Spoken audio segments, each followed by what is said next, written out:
You get the message you've been waiting months for, the yes, the offer, the I love you too. And before you've even finished smiling, some part of you is already scanning the room for the catch. You reread it, looking for the trick in the wording.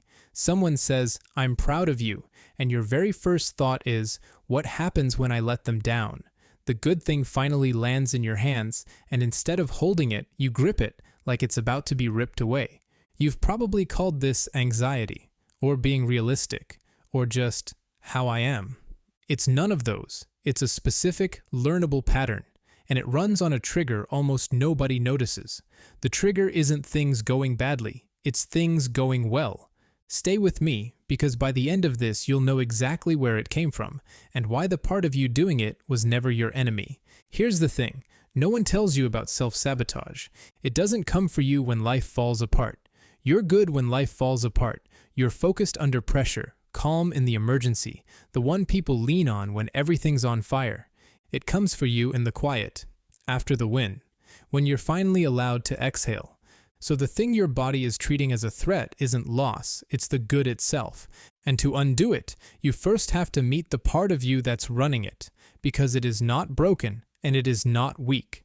It's doing a job it was handed a very long time ago by someone who loved you. That last part is what changes everything. Watch the timing, the next time it happens. It's never the brutal week. You get through brutal weeks.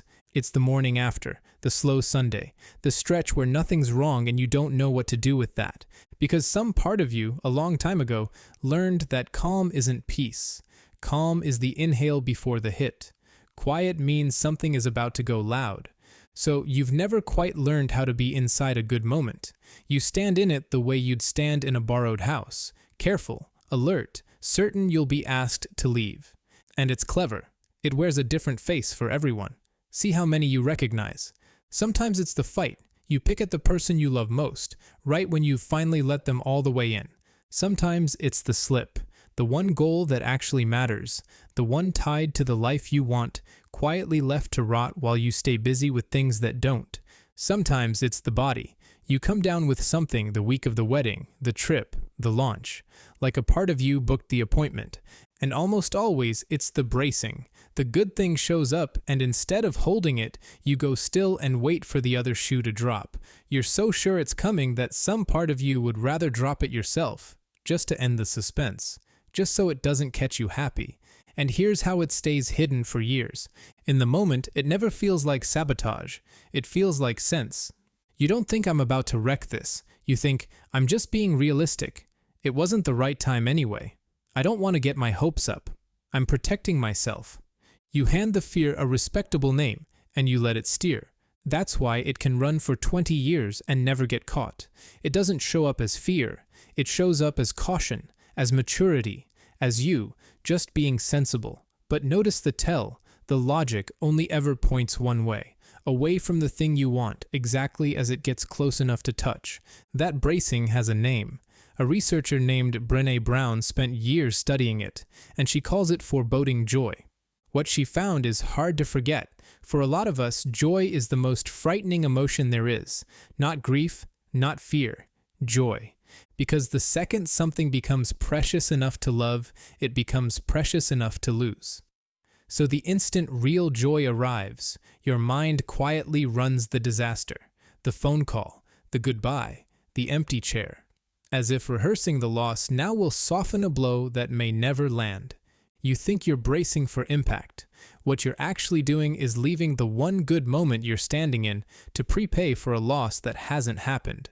You've practiced losing everything you love 1,000 times. You've just never practiced keeping it. So where does a mind learn to do that? When you were small, your nervous system had one job above all others. Watch and stay alive. And from the world you were actually handed, it drew a map of what's safe and what's dangerous.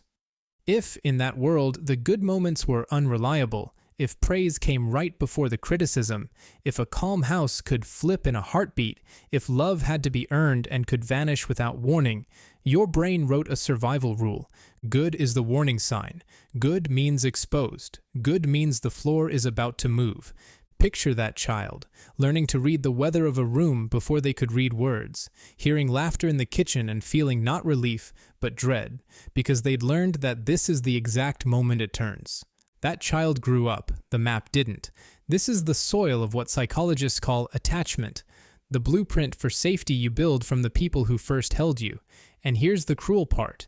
It's still steering you, perfectly, through a country you left decades ago. There's even a name for the ceiling it builds. A psychologist named Gay Hendricks called it your upper limit. Imagine a thermostat inside you, not for heat, but for how much good you'll let yourself feel before something whispers too much. Cross your setting. Too happy, too loved, too seen, and it clicks on, quietly, and it cools you back down to the number you decided, long ago, was safe. A fight, a worry, a small self-made disaster. Anything to get you back to familiar. And familiar always feels like home, even when home was the dim, cold corner. You're not failing to reach the good life. You're being pulled back to your setting every single time. And this is where it becomes a trap that feeds itself. Every time you pull yourself back down, every fight you start, every good thing you quietly spoil, a part of you surveys the wreckage and thinks, "See, I knew it. Good never lasts." But that wasn't proof. You caused it. You knocked the glass off the table and then pointed at the mess as evidence that glasses always fall. The map can't tell the difference between a danger that found you and one you arranged. It just files another match. Good led to bad. Again. So the alarm gets louder. The setting drops lower. And next time something good arrives, the hand closes around your ankle a little faster.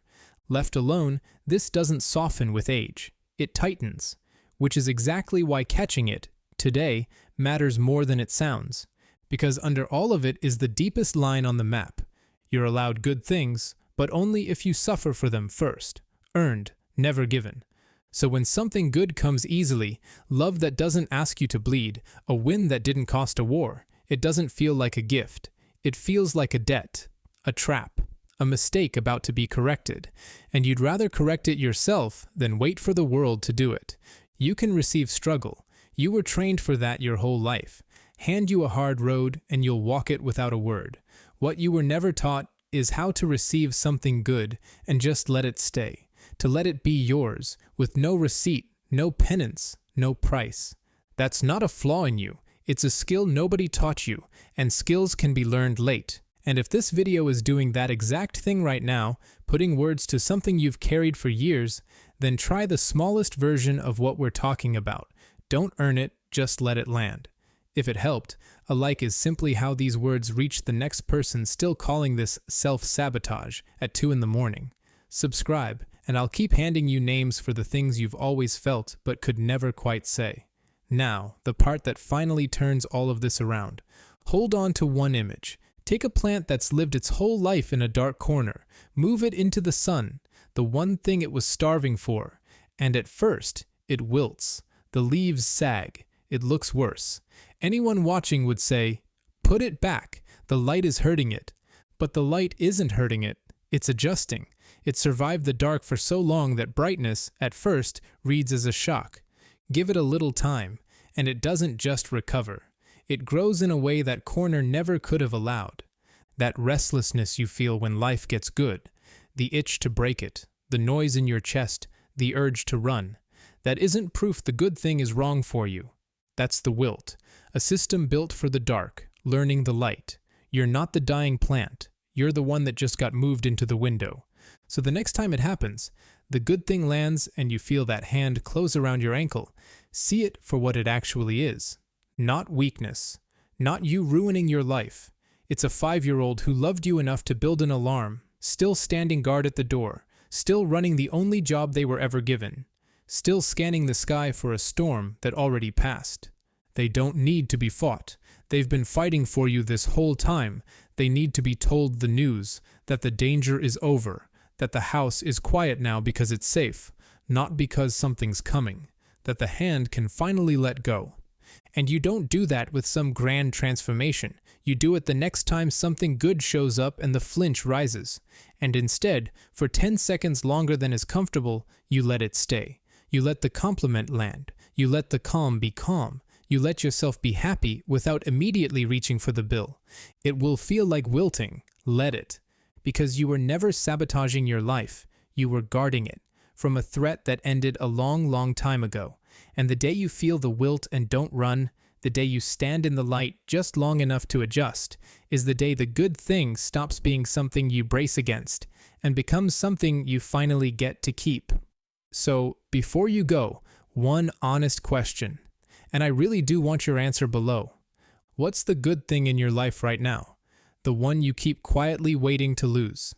Name it in the comments. Not the fear, the good thing. Because sometimes the alarm goes quiet the moment you turn around, look it dead in the eye, and tell it the shoe isn't going to drop.